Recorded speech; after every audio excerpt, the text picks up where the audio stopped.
മോഡലിംഗിന്റെ മറവിൽ മനുഷ്യക്കടത്തും സെക്സ് റാക്കറ്റും നടത്തിയ കേസിൽ മുഖ്യ സൂത്രധാരൻ ബിലാലിനെയും സിന്ധുവിനെയും വിശദമായി ചോദ്യം ചെയ്യാൻ പോലീസ്. ബിലാൽ പ്രധാന സപ്ലൈ ഏജന്റാണെന്നാണ് പോലീസിന്റെ കണ്ടെത്തൽ. ഇരുവരും തമ്മിൽ നടത്തിയ സാമ്പത്തിക ഇടപാടുകളുടെ തെളിവുകളും പോലീസിന് ലഭിച്ചിട്ടുണ്ട്. വിദേശത്തുള്ള പ്രതികളായ ഷംല, റഹ്മത്ത് എന്നിവർക്കുള്ള അന്വേഷണവും ഊർജിതമാണ്. കൊച്ചിയിലെ ഗുണ്ടാ നേതാവ് ഔറംഗസേബിനെ കേന്ദ്രീകരിച്ചും അന്വേഷണം നടക്കുന്നുണ്ട്. സജോ ദേവസ്യ ഈ വാർത്തയുടെ വിവരങ്ങൾ നൽകും. സജോ, അപ്പോൾ പുറത്തു വരുന്നതെല്ലാം നമ്മളെ ഞെട്ടിച്ചുകൊണ്ടിരിക്കുന്ന സംഭവങ്ങളാണ്.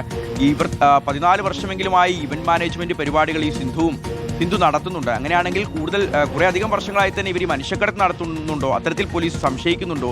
കൂടുതൽ പെൺകുട്ടികളെ ഇവർ വലയിൽ കുടുക്കിയിട്ടുണ്ടോ? കൂടുതൽ പരാതികൾ വരാനുള്ള സാധ്യതയുണ്ടോ? ഈ സിനിമാ സീരിയൽ താരങ്ങൾക്ക് ഈ കേസിൽ എന്തെങ്കിലും ബന്ധമുണ്ടോ? ഈ കൊച്ചിയിലെ ഗുണ്ടാ നേതാക്കൾക്ക് എങ്ങനെയാണ് പങ്ക്? ഒരുപാട് ചോദ്യങ്ങളുണ്ട് സജോ. ഷിഹാസ്, ഉറപ്പായും അതായത് ഒരു ഞെട്ടിക്കുന്ന കേസാണ്. അതിന്റെ നെറ്റ്വർക്ക് അതിവിപുലമാണ് എന്നതാണ് ഇതിനകം തന്നെ പ്രാഥമിക വിവരങ്ങളിൽ തന്നെയുള്ള കണ്ടെത്തൽ. ഒരു അന്താരാഷ്ട്ര സ്വഭാവത്തിലുള്ള സെക്സ് റാക്കറ്റ് നടത്തുന്നു. അതിലേക്ക് പല യുവതികളെയും തട്ടിപ്പിൽപ്പെടുത്തി ചതിയിൽപ്പെടുത്തിയും കൊണ്ടുപോകുന്നു, വിദേശത്തേക്ക് അടക്കം കടത്തുന്നു. അങ്ങനെ അവരെ ഈ സ്വഭാവം, അങ്ങനെ അതിന്റെ വിവരങ്ങളാണ് പുറത്തേക്ക് വന്നത്. പരാതിയുമായി രംഗത്ത് വരുന്നതിന് തൊട്ട് പിന്നാലെയാണ് അതിന്റെ വിശദമായ പ്രാഥമിക അന്വേഷണത്തിൽ തന്നെ ആ നെറ്റ്വർക്കിന്റെ ഒരു എത്രത്തോളം വലുതാണ് എന്ന് കണ്ടെത്തിയതാണ്.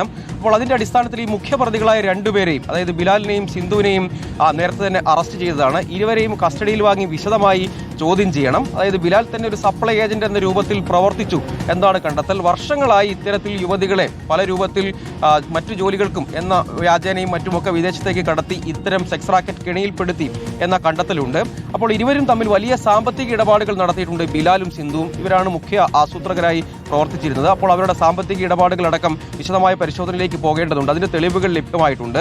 വിദേശത്തുള്ള പ്രതികൾ ഷംലയും റഹ്മത്തും ഉണ്ട്. അവർ വിദേശത്തിരുന്ന് അവിടുത്തെ ഏകോപനം നിർവഹിച്ചത് അവരാണ് എന്നതാണ് കണ്ടെത്തൽ. അവരിലേക്കുള്ള എത്താനുള്ള അന്വേഷണവും നടക്കുന്നുണ്ട്. ഇതിനിടെ ഇത് ഒരു വിപുലമായ നെറ്റ്വർക്ക് എന്നതിൽ ഗുണ്ടാ സംഘം ഉൾപ്പെടെയുള്ള ആളുകളുടെ സഹായവും പല രൂപത്തിലുള്ള ഇവരുടെ സെക്സ് റാക്കറ്റ് പ്രവർത്തനങ്ങൾക്ക് വേണ്ടി പ്രയോജനപ്പെടുത്തിയെന്നൊരു സംശയം പോലീസിനെ സംബന്ധിച്ചിടത്തോളം ഉണ്ട്. കൊച്ചിയിൽ വിവിധ കേസുകളിൽ പ്രതിയായ കൊച്ചിയിലെ ഗുണ്ടാ നേതാവ് ഔറംഗസേബിനെ കേന്ദ്രീകരിച്ചും അന്വേഷണം നടക്കുന്നുണ്ട്. ഇതുകൂടാതെ ഇന്ത്യയിലും വിദേശത്തുമായി പലരും ഈ റാക്കറ്റിന്റെ കണ്ണികളായി പ്രവർത്തിച്ചിട്ടുണ്ട്. ഓരോ ആളുകളെയും കൈമാറ്റം ചെയ്യുമ്പോൾ 50,000 രൂപ മുതലുള്ള തുക അവർക്ക് കമ്മീഷനായി ലഭിച്ചിരുന്നു പല ആളുകൾക്കും എന്ന് തുടങ്ങി വലിയ സാമ്പത്തിക ഇടപാട് കൂടി ഇതിൽ ഇൻവോൾവ് ആയിട്ടുണ്ട്. അങ്ങനെ വലിയൊരു കുറ്റകൃത്യം തന്നെയാണ്. അത്ര വലിയ നെറ്റ്വർക്ക്, പല യുവതികളും അവരുടെ കെണിയിൽ അകപ്പെട്ടിട്ടുണ്ട് എന്നടക്കമുള്ള കാര്യങ്ങൾ ഉണ്ട്. അപ്പോൾ കൂടുതൽ പരാതികൾ വരാനുള്ള സാധ്യതയുണ്ടോ തുടങ്ങിയ കാര്യങ്ങളൊക്കെ ഇനി വിശദമായി പരിശോധിക്കേണ്ടതുണ്ട്. അപ്പോൾ ഇതിനകം പുറത്തു വന്ന വിവരങ്ങൾ തന്നെ ഞെട്ടിക്കുന്നതാണ്. അപ്പോൾ കൂടുതൽ പ്രതികളും ഉണ്ടാകും.